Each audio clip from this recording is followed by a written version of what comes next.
Are you facing the NBA 2K24 error code 60cb1c7e? This error has recently cropped up for many players during various game modes and while adding new players to lineups. It seems particularly prevalent when players have recently claimed cards from events. Fear not, there are ways to potentially resolve this error, and here's how. First up, check for game updates. It's possible that a server issue or game bug is causing this error, so ensuring your game is up to date is the first step. If an update is pending, install it and then see if the error persists. If your game is up to date but the error continues, it's time to check the game server status.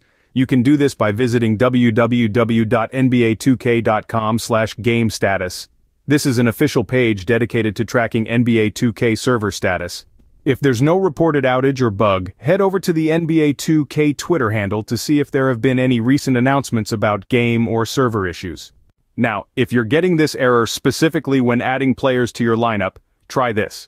Remove the lineup where you added the player and create a new one. This isn't a confirmed fix, but one player on Reddit reported success with this method. If there are no relevant Twitter announcements and the server status is clear, it's time to restart the game.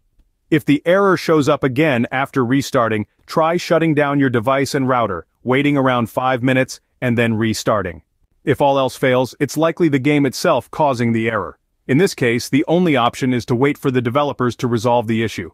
In summary, here are the steps to potentially resolve the NBA 2K24 error code 60cb1c7e. Check for game updates, check the server status, try removing and recreating your lineup, restart the game and your system, and if necessary, wait for a fix from the developers.